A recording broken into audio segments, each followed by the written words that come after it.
Bienvenidos al curso de ensayo de materiales. Hoy vamos a ver lo que es el ensayo de materiales a tracción.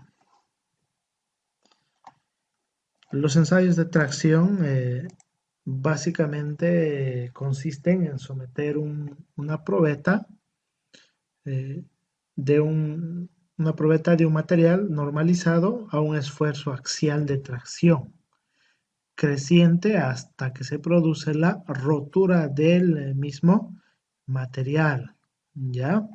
Entonces, al momento de llegar al límite, ¿no?, de la fuerza, produciendo esta rotura de un material.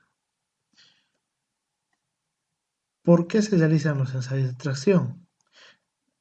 Para poder determinar lo que son, ¿no?, algunas características de estos materiales, ¿ya?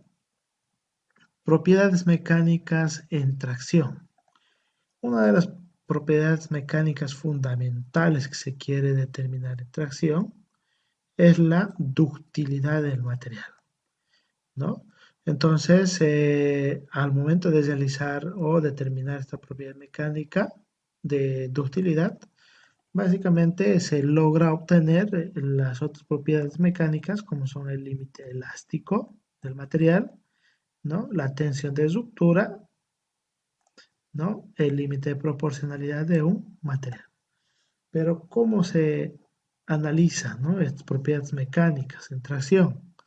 Nosotros tenemos un diagrama, ¿no?, este diagrama de tensión en función de la deformación que se va a producir en un material, ¿no? Haciendo este análisis de tensión que se aplica en función de la deformación, se va a ir produciendo una curva, ¿no? Esta curva, ¿no?, donde va describiendo el comportamiento de un material, llegando primero a un límite elástico, luego pasando a un límite plástico y por último, bueno, un límite plástico elástico y por último entrando a una zona que es completamente plástica hasta la ruptura del material, ¿ya? Y en el transcurso que va sucediendo el comportamiento del material, ¿no?, podemos decir que se encuentran, por ejemplo, un límite de proporcionalidad, el cual permite, ¿no?, avisar que el material va a pasar su zona elástica. Y una vez que pasa su zona elástica, decíamos que ya no puede recuperar su forma original. Entonces va a pasar a adquirir una nueva forma. Luego tenemos dos elementos que son los límites de fluencia, ¿no?, tanto superior como inferior, ¿no?, que una vez que pasa ese límite de fluencia, ya ingresamos en una zona plástica, completamente plástica, donde adquiere el material su nueva forma.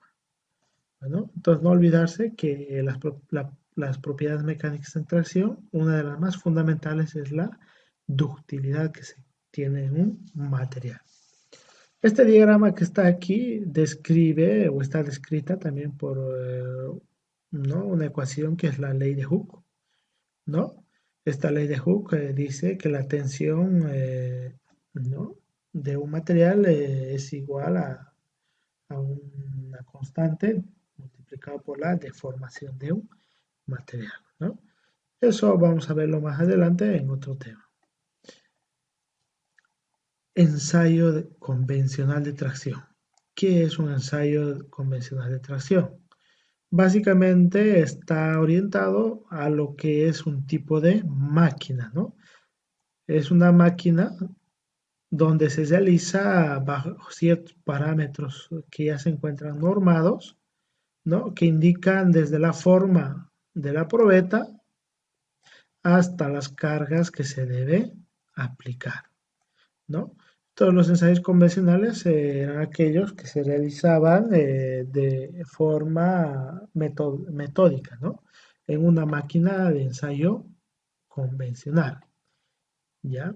Este, por ejemplo, es una máquina de ensayo convencional que podemos ver en esta parte, ¿no? donde se realiza este tipo de prueba. Ensayo real de tracción.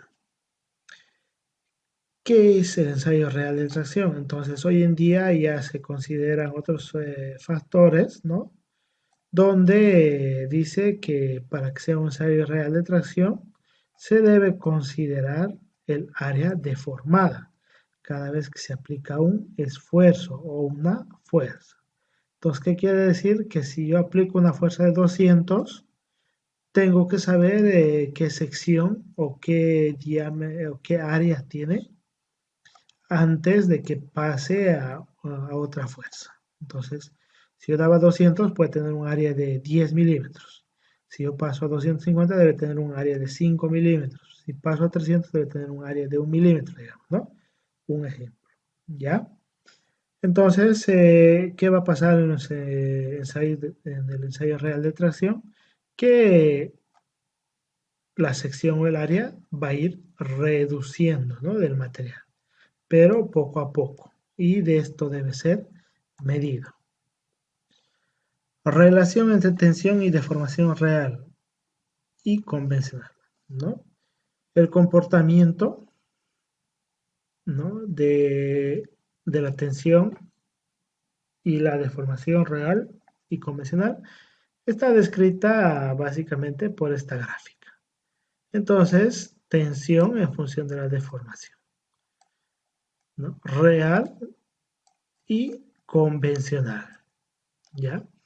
¿Qué es lo que pasa en realidad en una máquina de ensayo real? Entonces, al final, cuando existe la ruptura de un material, ¿no? Cuando se está aplicando ¿no? en los ensayos de tracción, al final, por ejemplo, una liga, si tú la rompes, ¿qué va a pasar? Te va a flechar.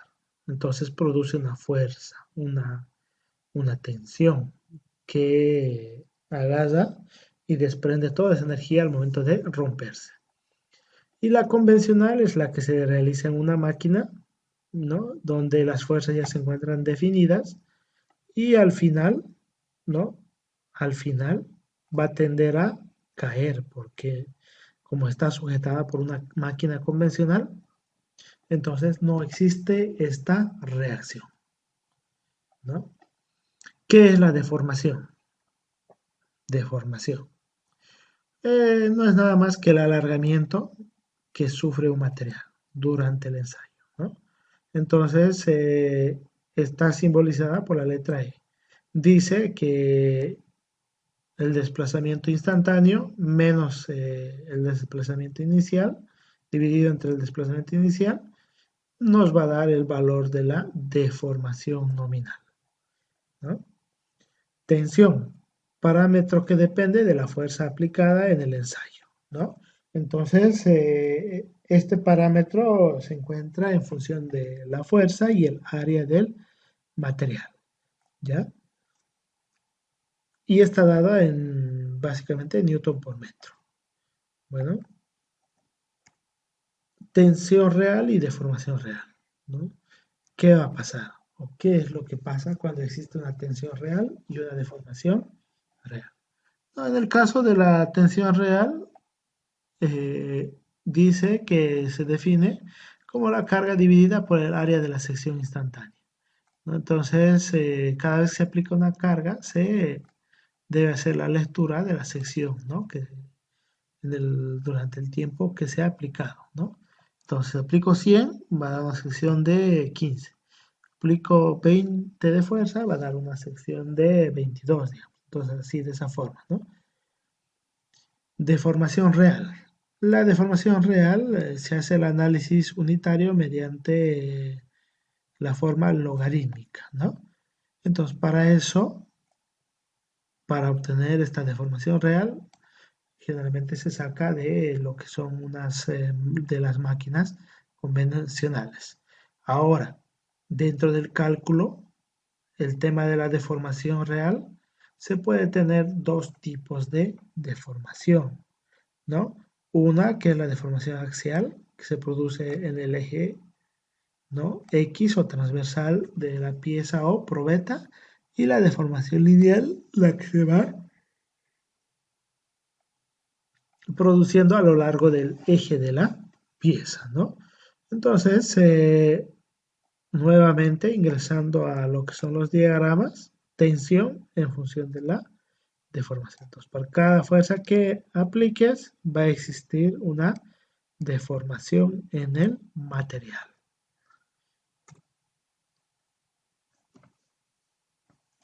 Ejercicio de aplicación, ¿no? Aquí tenemos lo que es ¿no? un ejercicio de aplicación para el caso de lo que son los ensayos de tracción. ¿Cuál es el objetivo, ¿no? de un ensayo de tracción? Entonces, determinar ya sea la deformación o la propiedad mecánica de elasticidad, ¿no? O ductilidad de un material, ¿no? Bajo estas condiciones, les presento este ejemplo, dice que se aplica una tracción en la dirección del eje mayor de una base cilíndrica de latón. ¿Qué es el latón? El latón no es nada más que el bronce, que muchos lo conocen. Pues tiene un diámetro de 10 milímetros, determinar la magnitud de la carga necesaria, ¿no? Para producir un cambio de diámetro de 2.5 por 10 elevado a la más 3. Si la deformación es completamente elástica. Entonces, ¿qué quiere decir? Que no existe una transformación plástica, ¿no? del material. A este lado podemos observar, ¿no? lo que es una figura, ¿no? ¿no? el diagrama para poder realizar el cálculo matemático, ¿no? Y aquí tenemos un coeficiente de Poisson que se lo llama. Este coeficiente de Poisson ya se encuentra definido para el latón 0,35, para los aceros es de 0,25, es una constante.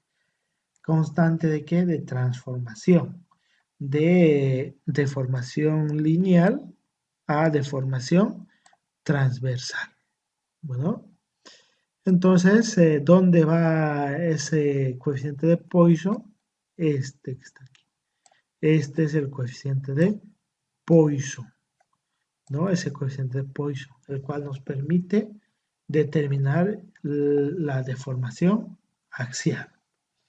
Entonces, aplicando todas estas ecuaciones, se obtiene ciertos resultados donde podemos determinar al final la fuerza necesaria, ¿no? para poder deformar una cierta longitud en un material, ¿ya? Aplicando entonces todas las ecuaciones y haciendo despejes, ¿no? Sale 72,1 megapascales. Hay un dato más, ¿de dónde sacamos? ¿no? Aplicando la ley de Hooke, ¿de dónde ha salido esta letra E mayúscula? Esa letra E mayúscula no es nada más que el módulo de elasticidad de cada tipo de material. En este caso, el latón tiene un módulo de elasticidad de 10,1 por 10,1 por 10 elevado a la 4, ¿no? Newton o kilogramo por Newton, creo, si no me equivoco. ¿Ya? Aplicando esta ecuación y despejando tenemos la fuerza, ¿no? De donde la fuerza nos va a dar un dato final como 566, bueno, 5.662,7 newtons de fuerza que se debe aplicar para poder deformar, ¿no? Para poder deformar esta cantidad de milímetros.